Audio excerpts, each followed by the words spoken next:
বন্ধুগণ নমস্কার, জয় শ্রীকৃষ্ণ। ডোনাল্ড ট্রাম্পের সুর নরম হতে শুরু করেছে। অনেক রকম ধমক চমক দিয়ে দেখলেন যে মোদিজিকে বা ভারতকে কোনোভাবেই নোয়ানো গেল না। এখন আস্তে আস্তে সুর পাল্টাতে শুরু করেছেন। এর পিছনে অনেকগুলো কারণ আছে। প্রথম কারণ তো এসসিও সামিট। চীনে যে এসসিও সামিট হলো, সেখানে যেভাবে নরেন্দ্র মোদীজি, চীনের প্রেসিডেন্ট শি জিনপিং এবং রাশিয়ার প্রেসিডেন্ট পুতিন একসাথে যে ছবিগুলো অপটিক্সগুলো করেছেন, তাতে তিনি খুবই ঘাবড়ে গেছেন। তারপর গত পরশু একটা টুইট করেছিলেন যে আমরা ভারতকে চীন এবং রাশিয়া এবং ভারতকে চীনের দিকে ঠেলে দিয়েছি। অর্থাৎ চীন যেহেতু আমেরিকার সবচেয়ে বড় শত্রু, এখন আর অন্য মিত্র দেশগুলো যখন চীনের দিকে চলে যাচ্ছে, তখন আমেরিকার চিন্তা এমনিতেই বাড়ার কথা। এর বাইরে হোয়াইট হাউস ট্রাম্পকে রিপোর্ট দিচ্ছে যে আমেরিকাতে ভয়ানক মন্দা শুরু হয়েছে, রিসেশন শুরু হয়েছে। এরপরে এখন বলছিলেন যে আমি ভারতের যে স্টুডেন্টরা যায় পড়তে, তাদের আমরা H-1B ভিসা আর দেবো না। H-1B ভিসা নিয়ে যেয়ে ভারত থেকে ছাত্রছাত্রীরা আমেরিকাতে পড়াশোনা করে এবং তারপর ওখানে অনেক ক্ষেত্রে কাজকর্মও করে এবং থেকেও যায়। তো সেটা আমি ক্যান্সেল করে দিচ্ছি। এটা করলে পরে আমেরিকার অর্থনীতিতে প্রায় $12 বিলিয়ন ক্ষতি হবে। সমস্ত ইউনিভার্সিটি এক ধরনের প্রায় ফাঁকা হয়ে যাবে। এরপর ভারতের জাপানের সঙ্গে একটা চুক্তি হয়েছে, যেখানে প্রায় 50,000 স্কিল্ড লোক ভারত থেকে আগামী দিনে জাপানে যাবে।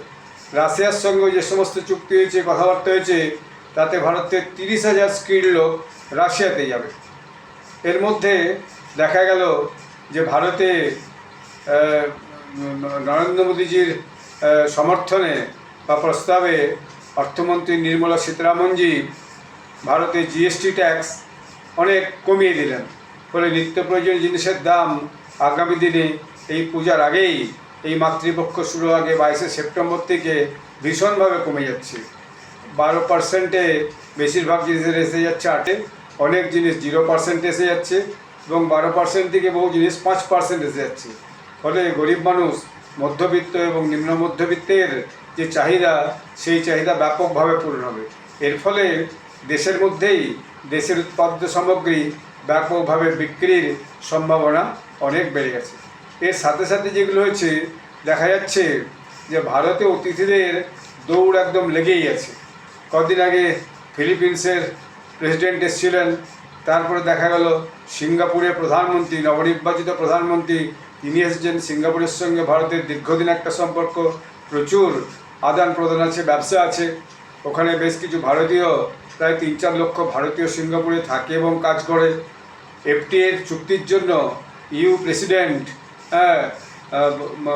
মিসেস ভন, তিনি ফোন করছেন যে আমি ভারতের সঙ্গে আমরা ইউরোপিয়ান ইউনিয়নের পক্ষ থেকে ফ্রি ট্রেড এগ্রিমেন্টের চুক্তি করতে চাই।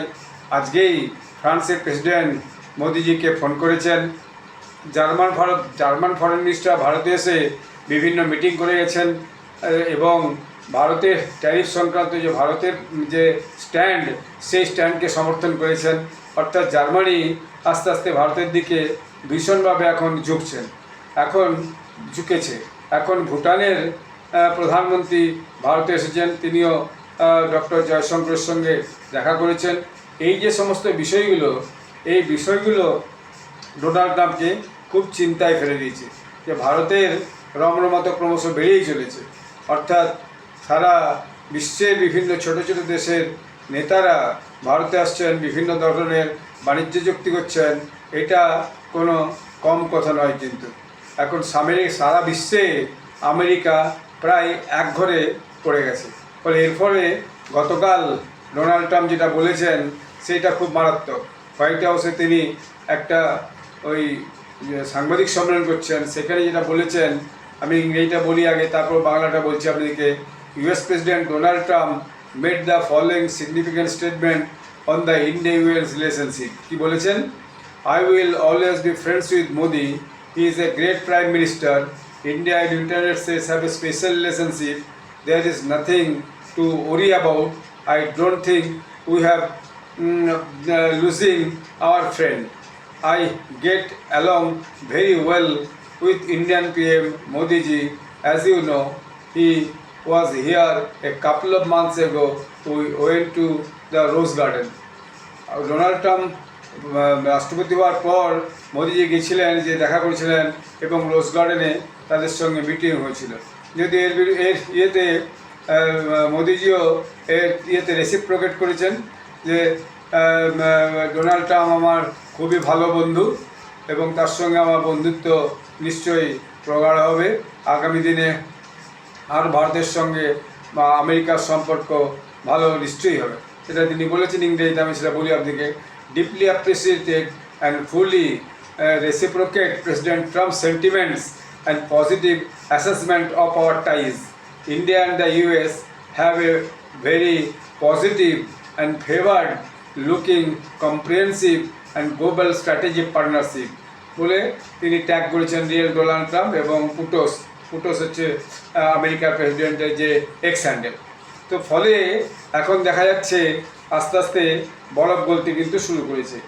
এই যে বরফ গলা শুরু হয়েছে, এর পেছনে এই সমস্ত কারণগুলো বিশেষ ইয়ে হিসেবে দেখা যাচ্ছে এবং আমেরিকার যে মন্দা সেটা একটা মস্ত বড় কারণ। হোয়াইট হাউসের যে সমস্ত কর্মীরা আছেন, অফিসাররা আছেন, তারা নিশ্চয়ই এর মধ্যে তাকে ফিডব্যাক দিয়েছেন যে ভারতের সঙ্গে সম্পর্ক খারাপ হওয়ার ফলে আমেরিকার কী ক্ষতি হচ্ছে এবং কীভাবে আমেরিকা একঘরে হয়ে যাচ্ছে।